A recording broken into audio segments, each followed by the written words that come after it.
ഇപ്പോഴത്തെ ഒരു ട്രെൻഡാണല്ലോ ഫാമിലി ആയിട്ട് എന്തെങ്കിലും പറയാം റിസോർട്ട് പോവുക, സ്വിമ്മിംഗ് പൂളിൽ ചാടുക, കുളിക്കുക. കേരളത്തിൽ റിസോർട്ടിലെ സ്വിമ്മിംഗ് പൂളുകളിൽ കുളിച്ചാൽ എന്തെങ്കിലും അപകടം ഉണ്ടോ എന്നുള്ളതാണ് ഈ വീഡിയോ ചർച്ച ചെയ്യുന്നത്.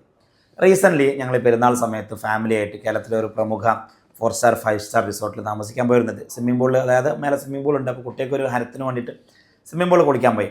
അപ്പോൾ അത് 4 കുട്ടികളുണ്ട്. കുറച്ച് കഴിഞ്ഞപ്പം ഫാത്തിമ പറഞ്ഞു, ഉപ്പ പിന്നെ മുഖത്തൊക്കെ ചൊറിയുന്നു, ഇവിടെയൊക്കെ ചുവന്ന പാട് വരുന്നെന്ന് പറഞ്ഞു. പിന്നെ ഹംദാൻ പറഞ്ഞ് കണ്ണ് ഭയങ്കര എരിയുന്നു. അപ്പോൾ ഞാൻ വെറുതെ വെള്ളം ഒന്ന് മണത്ത് നോക്കിയപ്പോൾ ഭയങ്കര ക്ലോറിൻ സ്മെല്ല്, രുചിച്ച് നോക്കിയപ്പോൾ ഭയങ്കര പുളി. അപ്പോൾ എന്തോ ഒരു കുഴപ്പമുണ്ട്. അപ്പോൾ എല്ലാവർക്കും ചൊറിച്ചിലും കണ്ണരിച്ചിലും പിന്നെ അതുപോലെ തന്നെ മൊത്തം സ്കിന്നിങ്ങനെ പൊളിഞ്ഞു പോരുക, മൊത്തം ചുണ്ടും ഇതൊക്കെ പൊളിഞ്ഞിങ്ങനെ പോരുക.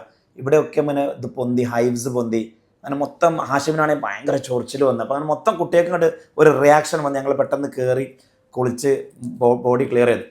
അപ്പോൾ ഇതൊരു എന്താണ് പറയുക, ഒരു ഒറ്റപ്പെട്ട സംഭവമാണോ എന്നുള്ളത് വലിയൊരു ചോദ്യം. കേരളത്തിലെ സ്വിമ്മിംഗ് പൂളുകളിൽ 2-3 പ്രശ്നങ്ങളുണ്ട്. ഒന്ന്, നിങ്ങൾ പോയി നോക്കണ്ടേ, പ്രധാനമായിട്ട് നമുക്ക് 4 സാധനങ്ങൾ കാണാൻ പറ്റും. ഒന്ന്, വെള്ളത്തിൻ്റെ ആ ഒരു കളറ് നോക്കുകയാണെങ്കിൽ ഒരു അടിയിൽ മണ്ണും ചളി അടിഞ്ഞ് നിൽക്കുന്നതായിട്ട് പല സ്വിമ്മിംഗ് പൂളിൽ നമുക്ക് കാണാൻ പറ്റും. കറക്റ്റ് ക്ലീനിങ് പ്രോസസ്സിൻ്റെയും ഫിൽട്രേഷൻ പ്രോസസ്സിൻ്റെ ഒരു പ്രശ്നമായിരിക്കും. മേലെ നോക്കിയാലും നിറച്ച് പൊടി പാറി കിടക്കുന്നതും, അതുപോലെ തന്നെ ഇലകൾ വീണ് കിടക്കുന്നതും, അതുപോലെ തന്നെ പക്ഷി കാഷ്ടിച്ചതും, അതുപോലെ തന്നെ കുറേ ജന്തുക്കളും പ്രാണികളും ഇങ്ങനെ ചത്തും ചാവാതൊക്കെ ഇങ്ങനെ കിടക്കണമൊക്കെ നമുക്ക് കാണാൻ പറ്റും. അതുപോലെ തന്നെ സ്വിമ്മിംഗ് പൂളിൻ്റെ സൈഡ് തൊട്ട് നോക്കിയാൽ, ആ വാളിങ്ങനെ തൊട്ട് നോക്കിയാൽ വാളുമ്പിൽ നമുക്ക് ഒരു വഴുവഴുപ്പ് കാണാൻ പറ്റും, വഴുവഴുപ്പ്.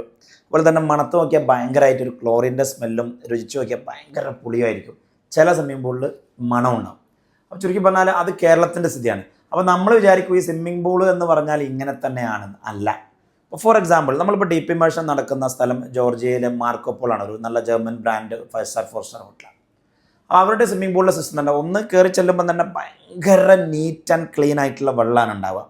കവേർഡാണ്. അതിലേക്ക് പക്ഷി കാഷ്ടിക്കാനോ അല്ലെങ്കിൽ ഇല വീഴാനോ അല്ലെങ്കിൽ പൊടി കയറാനോ ഒന്നും കഴിയില്ല. നല്ല രീതിയിൽ കവേർഡാണ്.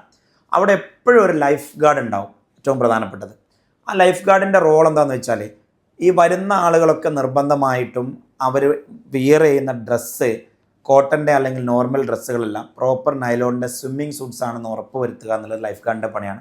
അതുപോലെ തന്നെ അവിടുത്തെ അപകടവും കാര്യങ്ങളൊക്കെ നോക്കാനാണ്. അതുപോലെ തന്നെ എപ്പോഴും അതിനെ പ്രോപ്പറായിട്ട് പിന്നെ എല്ലാവരും ബാത്ത് എടുക്കുന്നുണ്ടോ. ഇപ്പം മലയാളികൾ ഞാൻ നോക്കുമ്പോൾ നമ്മളൊരു 90%ഉം സ്വിമ്മിംഗ് പൂളിൽ ഇറങ്ങുന്നതിൻ്റെ മുമ്പ് നമ്മൾ ബാത്ത് എടുക്കാറുണ്ടാവില്ല. അത് നമ്മുടെ ഭാഗത്തുനിന്നുള്ള കസ്റ്റമേഴ്സിൻ്റെ ഭാഗത്തുനിന്നുള്ള പ്രശ്നമാണ്. പ്രോപ്പർ സ്വിമ്മിങ് സൂട്ട് ഇട്ടിട്ടോ, സ്വിമ്മിങ്ങിൻ്റെ ഡ്രസ്സ് ഇട്ടിട്ടോ, അതല്ലെങ്കിൽ പ്രോപ്പർ ബാത്ത് എടുത്തിട്ടോ അല്ലെങ്കിൽ ഷവർ എടുത്തിട്ടോ അല്ല നമ്മൾ സ്വിമ്മിംഗ് പൂളിലേക്ക് ചാടുന്നത്. അതൊരു പ്രധാന പ്രശ്നമാണ്. പിന്നെ ജോർജിയയിലൊക്കെ എപ്പോഴും ഒരു 2 hours വന്നിട്ട് അവരൊരു ചെക്ക് ലിസ്റ്റ് ഉണ്ട്. ആ ചെക്ക് ലിസ്റ്റ് വന്നിട്ട് ഇതിൻ്റെ ക്ലോറിനും അതുപോലെ തന്നെ ഇതിൻ്റെ എന്താ പറയുക, അതിൻ്റെ pHും കാര്യങ്ങളൊക്കെ എപ്പോഴും ഇങ്ങനെ ചെക്ക് ചെയ്തുകൊണ്ടിരിക്കും. എന്നിട്ട് അതിവിടെ ഇങ്ങനെ എഴുതിയിട്ടുണ്ട്, അതിൻ്റെ മോണിറ്ററിങ് ഇങ്ങനെ എഴുതിയിട്ടുണ്ട്. കേരളത്തിലെ മിക്കവാറും സ്വിമ്മിംഗ് പൂളുകളിൽ എന്തില്ല, അങ്ങനെ ഒരു പ്രൊഫഷണലി സ്വിമ്മിംഗ് പൂൾ മെയിൻറ്റെയിൻ ചെയ്യാൻ അറിയുന്ന, അതിൻ്റെ ഫിൽറ്ററും അതിൻ്റെ ക്ലോറിനും അതിൻ്റെ pHും മര്യാദയ്ക്ക് മെയിൻറ്റെയിൻ ചെയ്യാൻ അറിയുന്ന ഒരു ടെക്നീഷ്യൻ്റെ അല്ലെങ്കിൽ ഒരു പ്രൊഫഷണലിൻ്റെ ഹെൽപ്പ് ഉണ്ടാവില്ല. അപ്പം കസ്റ്റമറുടെ ഭാഗത്തുനിന്നുള്ള മറ്റൊരു വിഷയം, ഇനിയിപ്പം പറയുന്നതിനൊന്നും വിചാരിക്കരുത്. ഈ സ്വിമ്മിംഗ് പൂളിൽ ഇറങ്ങിയാൽ ഉടനെ മൂത്രമൊഴിക്കുന്ന ടീമുണ്ട്, സ്വിമ്മിംഗ് പൂളിൽ മൂക്ക് പിടിച്ചിട്ടുള്ള ടീമുണ്ട്, സ്വിമ്മിംഗ് പൂളിൽ തുപ്പുന്ന ടീമുണ്ട്. അപ്പോൾ സ്വിമ്മിംഗ് പൂൾ എന്ന് പറഞ്ഞാൽ എല്ലാം ഇങ്ങനെ ഇതാക്കാനുള്ള ഒരു സ്ഥലമാണെന്ന് വിചാരിച്ചു. അപ്പോൾ അതിൽ ബാക്ടീരിയൽ ഇൻഫെക്ഷൻ ഉണ്ടാവും, വൈറൽ ഇൻഫെക്ഷൻ ഉണ്ടാവും, ഈക്കോളൈ പോലുള്ള ഭയങ്കരമായിട്ടുള്ള വയറിനെ ബാധിക്കുന്ന ഇൻഫെക്ഷൻസ് ഉണ്ടാവും, പാരസൈറ്റിക്കൽ ഇൻഫെക്ഷൻ ഉണ്ടാവും, കണ്ണിന് അണുബാധ വരും, ചെവിക്ക് അണുബാധ വരും, മുടിയൊഴിച്ചിലുണ്ടാവും, അതുപോലെ തന്നെ സ്കിന്നിന് അലർജികൾ വരും. ടോട്ടൽ പ്രശ്നങ്ങളാണ് ഈ ഹൈജീൻ ഇല്ലാത്തത് കൊണ്ടും.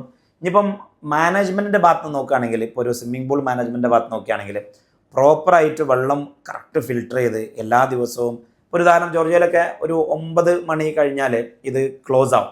ഒരിക്കലും പിന്നെ അതിലേക്ക് ഇറങ്ങാൻ പറ്റില്ല. പിന്നെ അതുപോലെ ക്ലോറിനൊക്കെ ഇട്ട് പിന്നെ അതൊരു ഫിൽട്രേഷൻ ആൻഡ് ക്ലീനിങ് ടൈമാണ്.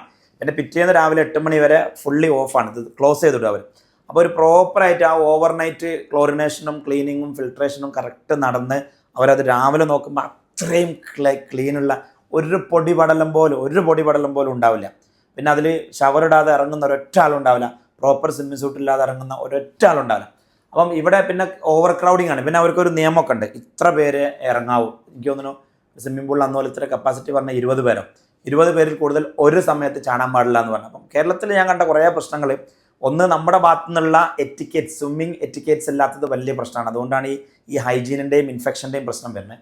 റിസോർട്ടുകളുടെ ഭാഗത്തുനിന്ന് പ്രൊഫഷണൽ മാനേജ്മെൻറ്റ്, ഞാൻ ഇപ്പോൾ പറയുന്നത് ഒരു 4 സ്റ്റാർ 5 സ്റ്റാർ ഹോട്ടലിൻ്റെ സ്ഥിതിയാണ്.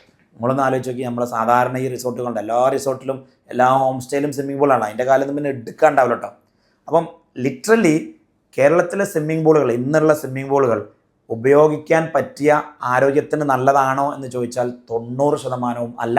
അത് നമ്മളിൽ സീരിയസ് ആയിട്ടുള്ള ബാക്ടീരിയൽ ഇൻഫെക്ഷനും കണ്ണിൻ്റെ ഇൻഫെക്ഷനും ചെവിയുടെ ഇൻഫെക്ഷനും വൈറൽ ഇൻഫെക്ഷനും പാരസൈറ്റ് ഇൻഫെക്ഷനും കൊണ്ടുവരുന്നതിൽ ഒരു ഭയങ്കര മുടികൊഴിച്ചിലൊക്കെ കൊണ്ടുവരുന്നതിൽ വലിയ പങ്ക് വഹിക്കുന്ന ഒരു യാഥാർത്ഥ്യമാണ്.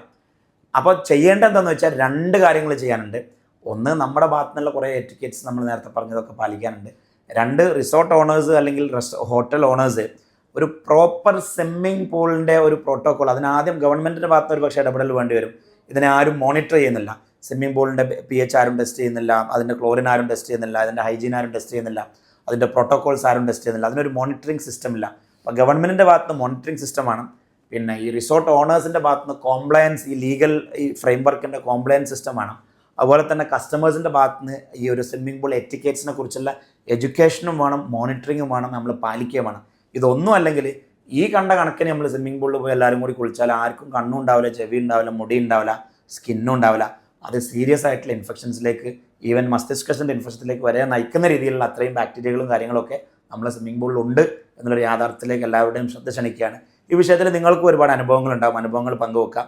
അപ്പോൾ അതൊരു സോഷ്യൽ ചേഞ്ചായി മാറട്ടെ. എല്ലാ സ്വിമ്മിംഗ് പൂളിൻ്റെ ഓണേഴ്സും കാണട്ടെ, അതുപോലെ തന്നെ ഇറങ്ങുന്നവരും കാണട്ടെ, അധികാരികളും കാണട്ടെ. അങ്ങനെ ഒരു സോഷ്യൽ റെവല്യൂഷൻ അല്ലെങ്കിൽ ഒരു സോഷ്യൽ ചേഞ്ചിലേക്ക് ഈ വീഡിയോ നയിക്കട്ടെ എന്ന് ആശംസിക്കുന്നു. മറ്റൊരു രാഷ്ട്രീയമായി വീണ്ടും വരാം. നന്ദി, നമസ്കാരം.